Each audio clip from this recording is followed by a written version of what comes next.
1월 15일 성경 읽기 시간입니다. 우리 오늘은 창세기 42장에서 43장, 시편 15편, 창세기 42장에서 43장, 시편 15편에 있는 말씀을 읽겠습니다. 42장. 야곱은 이집트에 곡식이 있다는 말이 듣고서 아들들에게 말하였다. 얘들아, 왜 서로 얼굴들만 쳐다보고 있느냐? 야곱이 말을 이었다. 듣자 하니 이집트에 곡식이 있다고 하는구나. 그러니 그리로 가서 곡식을 좀 사오너라. 그래야 먹고 살지 가만히 있다가는 굶어 죽겠다. 그래서 요셉의 형 10명이 곡식을 사려고 이집트로 갔다. 야곱은 요셉의 아우 베냐민만은 형들에게 딸려 보내지 않았다. 베냐민을 같이 보냈다가 무슨 변이라도 당할까 보아 겁이 났기 때문이다. 가나안 땅에도 기근이 들었으므로 이스라엘의 아들들도 곡식을 사러 가는 사람들 틈에 끼었다. 그때에 요셉은 나라의 총리가 되어서 세상의 모든 백성에게 곡식을 파는 책임을 맡고 있었다. 요셉의 형들은 거기에 이르러서 얼굴을 땅에 대고 엎드려 요셉에게 절을 하였다. 요셉은 그들을 보자마자 곧바로 그들의 형들임을 알았다. 그러나 짐짓 모르는 체하고 그들에게 엄하게 물었다. 당신들은 어디에서 왔소? 그들이 대답하였다. 먹거리를 사려고 가나안 땅에서 왔습니다. 요셉은 형들이 알아보았으나 형들은 요셉을 알아보지 못하였다. 그때의 요셉은 형들을 두고 꾼 꿈을 기억하고 그들에게 말하였다. 당신들은 첩자들이요. 이 나라의 허술한 것이 어디인지를 엿보러 온 것이 틀림없소. 그들이 대답하였다. 아닙니다. 총리 어른. 소인들은 그저 먹거리를 사러 왔을 뿐입니다. 우리는 한 아버지의 자식들입니다. 소인들은 순진한 백성이며 첩자가 아닙니다. 그가 말하였다. 아니요. 당신들은 이 나라의 허술한 곳이 어디인지를 엿보러 왔소. 그들이 대답하였다. 소인들은 형제들입니다. 모두 12입니다. 가나안 땅에 사는 한 아버지의 아들들입니다. 막내는 소인들의 아버지와 함께 있고 또 하나는 이렇습니다. 요셉이 그들에게 말하였다. 내 말이 틀림없소. 당신들은 첩자들이요. 그러나 당신들이 진실을 증명할 길은 있소. 바로께서 살아계심을 두고 맹세하오. 당신들이 막내 아우를 이리로 데려오지 않으면 당신들은 여기에서 한 발자국도 벗어나지 못하오. 당신들 가운데서 한 사람을 보내어 당신들 집에 남아있는 아우를 이리로 데려오게 하고 나머지는 감옥에 가두어 두겠소. 나는 이렇게 하여 당신들이 한 말이 사실인지를 시험해 보겠소. 바로께서 살아계심을 두고 맹세하오. 당신들이 그렇게 하지 못하면 당신들은 첩자라는 누명을 벗지 못할 것이요. 요셉은 그들을 감옥에 사흘 동안 가두어 두었다. 사흘 만에 요셉이 그들에게 말하였다. 나는 하나님을 두려워하오. 당신들은 이렇게 하시오. 그래야 살 수 있소. 당신들이 정직한 사람이면 당신들 형제 가운데서 한 사람만 여기에 갇혀 있고 나머지는 나가서 곡식을 가지고 돌아가서 집안 식구들이 허기를 면하도록 하시오. 그러나 당신들은 반드시 막내 아우를 나에게로 데리고 와야 하오. 그래야만 당신들의 말이 사실이라는 것을 증명할 수 있을 것이며 당신들이 죽음을 면할 것이요. 그들은 그렇게 하기로 하였다. 그들이 서로 말하였다. 그렇다. 아우의 일로 벌이받는 것이 분명하다. 아우가 우리에게 살려달라고 애원할 때에 그가 그렇게 괴로워하는 것을 보면서도 우리가 아우의 애원을 들어주지 않은 것 때문에 우리가 이제 이런 괴로움을 당하는구나. 르우벤이 그들에게 대답하였다. 그러기에 내가 그 아이에게 못할 짓을 하는 죄를 짓지 말자고 하지 않더냐. 그런데도 너희는 나의 말을 들은 채도 하지 않았다. 이제 우리가 그 아이의 핏값을 치르게 되었다. 그들은 요셉이 통역을 세우고 말하였으므로 자기들끼리 하는 말을 요셉이 알아듣는 줄을 전혀 알지 못하였다. 듣다 못한 요셉은 그들 앞에서 잠시 물러가서 울었다. 다시 돌아온 요셉은 그들과 말해주고 왔다가 그들 가운데서 시므온을 끌어내어서 그들이 보는 앞에서 끈으로 묶었다. 요셉은 사람들을 시켜서 그들이 가지고 온 통에다 곡식을 채우게 하고 각 사람이 낸 돈은 그 사람의 자루에 도로 넣게 하고 또 길에서 먹을 것은 따로 주게 하였다. 요셉이 시킨 대로 다 되었다. 그들은 곡식을 나귀에 싣고 거기를 떠났다. 그들이 하룻밤 묵어갈 곳에 이르렀을 때에 그들 가운데서 한 사람이 자기 나귀에게 먹이를 주려고 자루를 풀다가 자루 아귀에 자기 돈이 그대로 들어있는 것을 보았다.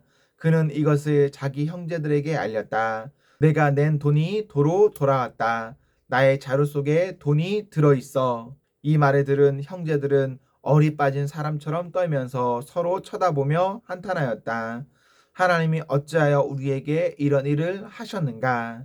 그들은 가나안 땅으로 아버지 야곱에게 돌아가서 그동안 겪은 일을 자세히 말씀드렸다. 그 나라의 높으신 분이 우리를 보더니 엄하게 꾸짖고 우리를 그 나라를 엿보러 간 첩자로 여기는 것입니다. 그래서 우리는 그에게 우리는 정직한 사람입니다. 우리는 첩자가 아닙니다. 우리는 모두 한 아버지의 자식들로서 12형제입니다. 하나는 잃고 또 막내는 가나안 땅에 우리 아버지와 함께 있습니다. 하고 말씀을 드렸습니다. 그랬더니 그 나라의 높으신 분이 우리에게 이르기를 어디 너희가 정말 정직한 사람들인지 내가 한번 알아보겠다. 너희 형제 가운데서 한 사람은 여기에 나와 함께 남아있고 나머지는 너희 집안 식구들이 굶지 않도록 곡식을 가지고 돌아가거라. 그리고 너희의 막내 아우를 나에게로 데리고 오너라. 그래야만 너희가 첩자가 아니고 정직한 사람이라는 것을 내가 알 수 있겠다. 그런 다음에야 내가 여기 잡아둔 너의 형제를 풀어주고 너희가 이 나라에 드나들면서 장사를 할 수 있게 하겠다 하였습니다.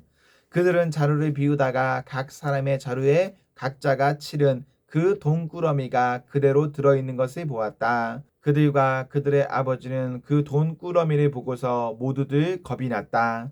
아버지 야곱이 아들들에게 말하였다. 너희가 나의 아이들을 다 빼앗아 가는구나. 요셉을 잃었고 시므온도 잃었다. 그런데 이제 너희는 베냐민마저 빼앗아 가겠다는 거냐. 하나같이 다 나를 괴롭힐 뿐이로구나. 르우벤이 아버지에게 말하였다. 제가 베냐민을 다시 아버지께로 데리고 오지 못한다면 저의 두 아들을 죽이셔도 좋습니다. 막내를 저에게 맡겨주십시오. 제가 반드시 아버지께로 다시 데리고 오겠습니다. 야곱이 말하였다. 막내를 너희와 함께 그리로 보낼 수는 없다. 그 아이의 형은 죽고 그 아이만 홀로 남았는데 그 아이가 너희와 같이 갔다가 또 무슨 변을 당하기라도 하면 어찌 하겠느냐. 너희는 백발이 성성한 이 늙은 아버지가 슬퍼하며 죽어서 수올로 내려가는 꼴을 보겠다는 거냐. 43장. 그 땅의 기근이 더욱 심해갔다. 그들이 이집트에서 가지고 온 곡식이 다 떨어졌을 때에 아버지가 아들들에게 말하였다. 다시 가서 먹거리를 조금 더 사오너라. 유다가 아버지에게 말하였다. 그 사람이 우리에게 엄하게 경고하면서 너희가 막내 아우를 데리고 오지 않으면 다시는 나의 얼굴을 못 볼 것이다 하고 말하였습니다. 우리가 막내를 데리고 함께 가게 아버지께서 허락하여 주시면 다시 가서 아버지께서 잡수실 것을 사오겠습니다. 그러나 아버지께서 막내를 보낼 수 없다고 하시면 우리는 갈 수 없습니다. 그분이 우리에게 말하기를 너희가 막내 아우를 데리고 오지 않으면 다시는 나의 얼굴을 못 볼 것이다 하였기 때문입니다. 이스라엘이 자식들을 탓하였다. 어찌하라고 너희는 아우가 있다는 말을 그 사람에게 해서 나를 이렇게도 괴롭게 하느냐. 그들이 대답하였다. 그 사람은 우리와 우리 가족에 관하여서 낱낱이 캐물었습니다. 너희 아버지가 살아계시냐 하고 묻기도 하고 또 다른 형제가 더 있느냐 하고 묻기도 하였습니다. 우리는 그저 그가 묻는 대로 대답하였을 뿐입니다. 그가 우리의 아우를 그리로 데리고 오라고 말할 것이라고는 상상도 하지 못하였습니다. 유다가 아버지 이스라엘에게 말하였다. 제가 막내를 데리고 가게 해 주십시오. 그러면 우리가 곧 떠나겠습니다. 그렇게 하여야 우리도 아버지도 우리의 어린 것들도 죽지 않고 살 수 있을 것입니다. 제가 그 아이의 안전을 책임지겠습니다. 아버지께서는 그 아이에 대해서는 저에게 책임을 물어 주십시오. 제가 그 아이를 아버지께로 다시 데리고 와서 아버지 앞에 세우지 못한다면 그 죄를 제가 평생 달게 받겠습니다. 우리가 이렇게 머뭇거리고 있지 않았으면 벌써 2번도 더 다녀왔을 것입니다. 아버지 이스라엘이 아들들에게 말하였다. 꼭 그렇게 해야만 한다면 이렇게 하도록 하여라. 이 땅에서 나는 것 가운데 가장 좋은 토산물을 너희 그릇에 담아 가지고 가서 그 사람에게 선물로 드리도록 하여라. 유향과 꿀을 얼마쯤 담고 향품과 몰약과 유향나무 열매와 감복숭아를 담아라. 돈도 2배를 가지고 가거라. 너희 자루 아귀에 담겨 돌아온 돈은 되돌려 주어야 한다. 아마도 그것은 실수였을 것이다. 너희 아우리 데리고 어서 그 사람에게로 가거라. 너희들이 그 사람 앞에 설 때에 전능하신 하나님이 그 사람을 감동시키셔서 너희에게 자비를 베풀게 해주시기를 빌 뿐이다. 그가 거기에 남아있는 아이와 베냐민도 너희와 함께 돌려보내준다면 더 바랄 것이 없겠다. 자식들을 잃게 되면 잃는 것이지 난들 어떻게 하겠느냐. 사람들은 선물을 꾸리고 돈도 갑절을 지니고 베냐민이 데리고 급히 이집트로 가서 요셉 앞에 섰다. 요셉은 베냐민이 그들과 함께 온 것을 보고서 자기 집 관리인에게 말하였다. 이 사람들을 집으로 데리고 가시오. 짐승을 잡고 밥상도 준비하시오. 이 사람들은 나와 함께 점심을 먹을 것이오. 요셉이 말한 대로 관리인이 그 사람들을 요셉이 집으로 안내하였다. 그 사람들은 요셉의 집으로 안내를 받아 들어가면서 겁이 났다. 그들은 지난번에 여기에 왔을 적에 우리가 낸 돈이 알지도 못하는 사이에 우리의 자루 속에 담겨서 되돌아왔는데 그 돈 때문에 우리가 이리로 끌려온다. 그 일로 그가 우리에게 달려들어서 우리의 나귀를 빼앗고 우리를 노예로 삼으려는 것이 틀림없다 하고 걱정하였다. 그래서 그들은 요셉의 집 문 앞에 이르렀을 때에 요셉의 집 관리인에게 가서 물었다. 우리는 지난번에 여기에서 곡식을 사간 일이 있습니다. 하룻밤 묵어갈 곳에 이르러서 자루를 풀다가 우리가 치른 돈이 액수 그대로 우리 각자의 자루 아귀 안에 고스란히 들어 있는 것을 보았습니다. 그래서 우리가 그것을 다시 가지고 왔습니다. 또 우리는 곡식을 살 돈도 따로 더 가지고 왔습니다. 우리는 누가 그 돈을 우리의 자루 속에 넣었는지 모릅니다. 그 관리인이 말하였다. 그동안 별거 없으셨습니까? 걱정하지 마십시오. 댁들을 돌보시는 하나님, 댁들의 조상을 돌보신 그 하나님이 그 자루에 보물을 넣어 주신 것입니다. 나는 댁들이 낸 돈을 받았습니다. 이렇게 말하면서 관리인은 시므온을 그들에게로 데리고 왔다. 관리인은 그 사람들을 요셉의 집 안으로 안내하고서 발 씻을 물도 주고 그들이 끌고 온 나귀에게도 먹이를 주었다. 그들은 거기서 점심을 먹게 된다는 말을 들었으므로 정오에 올 요셉을 기다리면서 장만해 온 선물을 정돈하고 있었다. 요셉이 집으로 들어오니 그들은 집 안으로 가지고 들어온 선물을 요셉 앞에 내놓고 땅에 엎드려 절하였다. 요셉은 그들의 안부를 묻고 난 다음에 전에 그대들이 나에게 말한 그 연세 많으신 아버지도 안녕하시오. 그분이 아직도 살아계시오 하고 물었다. 그들은 총리 어른의 종인 소인들의 아버지는 지금도 살아있고 평안합니다 하고 대답하면서 몸을 굽혀서 절을 하였다. 요셉이 둘러보다가 자기의 친어머니의 아들, 친동생 베냐민을 보면서 이 아이가 지난번에 그대들이 나에게 말한 바로 그 막내 아우요 하고 물었다. 그러면서 그는 귀엽구나. 하나님이 너에게 복 주시기를 빈다 하고 말하였다. 요셉은 자기 친동생을 보다가 마구 치밀어 오르는 형제의 정을 누르지 못하여 급히 울 곳을 찾아 자기의 방으로 들어가서 한참 동안 울고 얼굴을 씻고 도로 나와서 그 정을 누르면서 밥상을 차리라고 명령하였다. 밥상을 차리는 사람들은 요셉에게 상을 따로 차려서 올리고 그의 형제들에게도 따로 차리고 요셉의 집에서 먹고 사는 이집트 사람들에게도 따로 차렸다. 이집트 사람들은 히브리 사람들과 같은 상에서 먹으면 부정을 탄다고 생각하기 때문에 상을 같이 차리지 않은 것이다.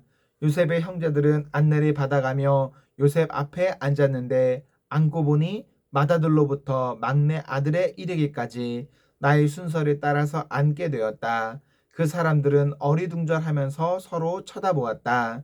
각 사람이 먹을 것은 요셉의 상에서 날라다 주었는데 베냐민에게는 다른 사람보다 5목이나 더 주었다. 그들은 요셉과 함께 취하도록 마셨다. 시편 15편. 주님, 누가 주님의 장막에 살 수 있겠습니까? 누가 주님의 거룩한 산에 머무를 수 있겠습니까? 깨끗한 삶을 사는 사람, 정의를 실천하는 사람, 마음으로 진실을 말하는 사람, 혀를 놀려 남의 허물을 들추지 않는 사람, 친구에게 해를 끼치지 않는 사람, 이웃을 모욕하지 않는 사람, 하나님을 업신 여기는 자를 경멸하고 주님을 두려워하는 사람을 존경하는 사람입니다. 맹세한 것은 해가 되더라도 깨뜨리지 않고 지키는 사람입니다. 높은 이자를 받으려고 돈을 꾸어주지 않으며 무죄한 사람을 해칠세라 뇌물을 받지 않는 사람입니다. 이러한 사람은 영원히 흔들리지 않을 것입니다. 아멘, 아멘. 네, 우리 오늘 말씀을 모두 읽었습니다. 오늘 하루도 하나님과 사랑 앞에서 행복하십시오. 성령 충만하십시오. 안녕.